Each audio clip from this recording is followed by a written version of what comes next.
Halo guys, jumpa lagi dengan saya Ori Manola. Ya, dalam video motovlog kita kali ini saya mau bahas sedikit ya, atau cerita sedikit tentang istilah klotok-klotok ya pada motor CBR ini. Karena saya lihat di media sosial, baik di YouTube maupun di Facebook, itu perkara klotok-klotok ini sering diperdebatkan guys. Jadi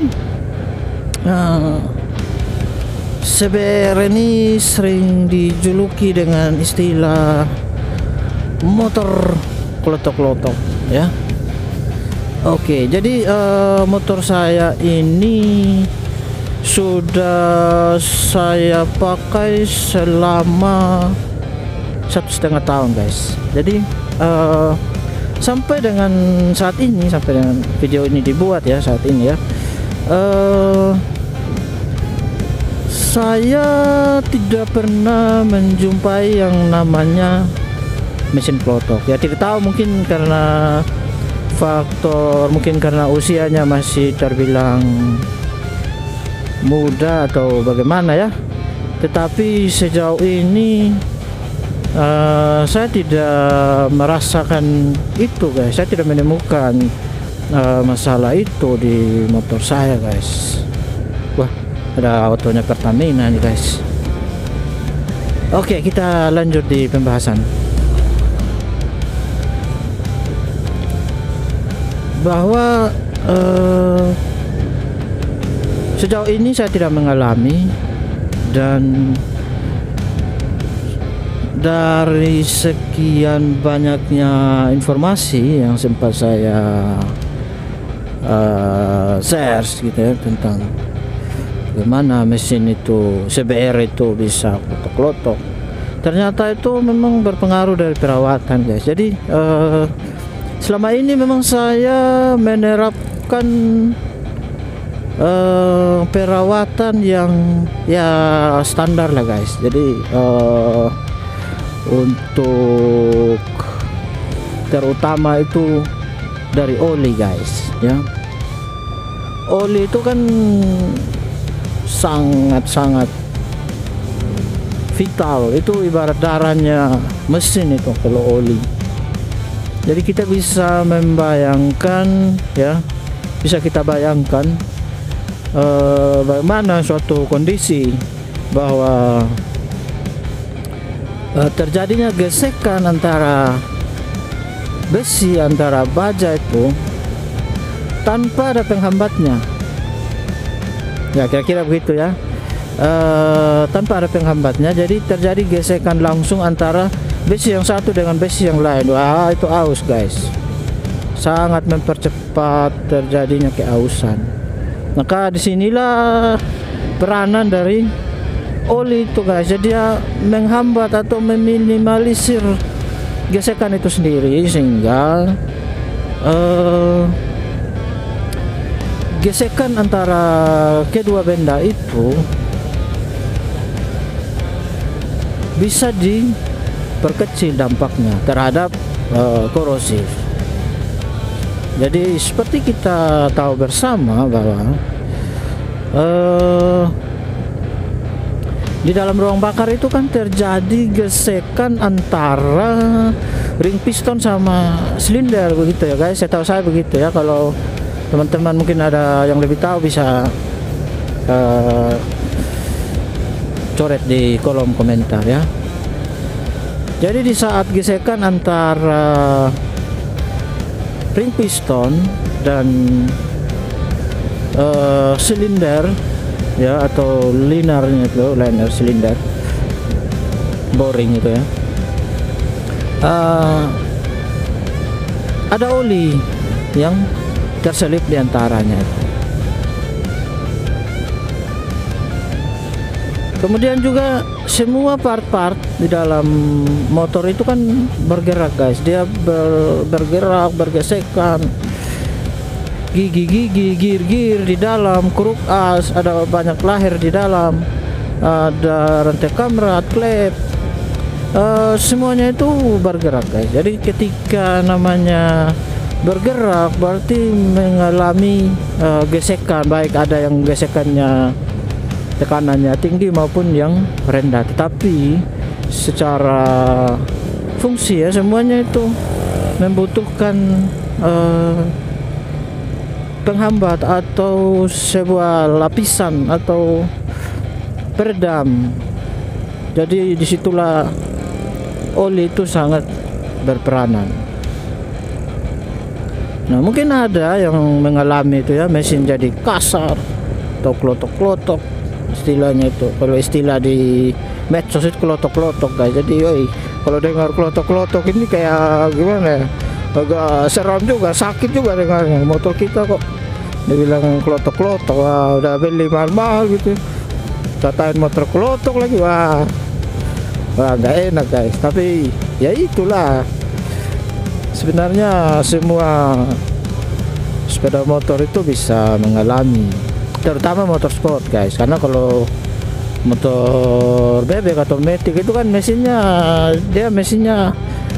horizontal guys. Jadi penyebaran oli itu selalu merata, beda sama motor sport yang mesinnya itu vertikal. Jadi dia untuk oli bisa naik ke atas itu dia butuh debit yang memang sesuai dengan standarnya. Ketika oli sudah berkurang, maka mungkin yang bisa keciprat ke bagian mesin atas itu atau silinder head itu akan kurang. Jadi ketika terjadi kurang, maka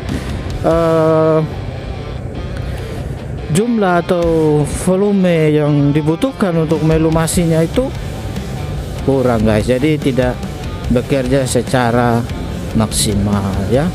Jadi sejauh ini saya pribadi pengalaman bagaimana saya merawat motor saya itu, yang paling utama oli guys ya, karena yang namanya pelumasan, yang namanya oli, seperti yang saya sudah katakan tadi bahwa oli itu ibarat darahnya mesin guys.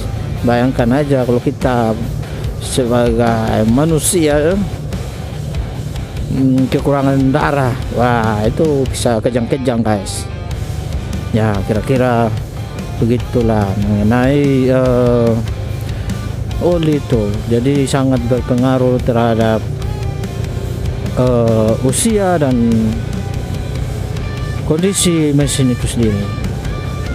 Jadi kalau orang bilang klotok-klotok, iya mungkin ada terjadi dan mungkin banyak, tetapi kembali lagi itu salah satu faktor penyebabnya adalah dari perawatan. Mungkin juga ada banyak hal lain yang mempengaruhi itu, mungkin dari cara berkendara ya. Mungkin begitu dihidupin mesinnya start langsung gaspol, wah itu oli belum menyebar ke atas guys. Jadi oli itu masih ada di dasar guys.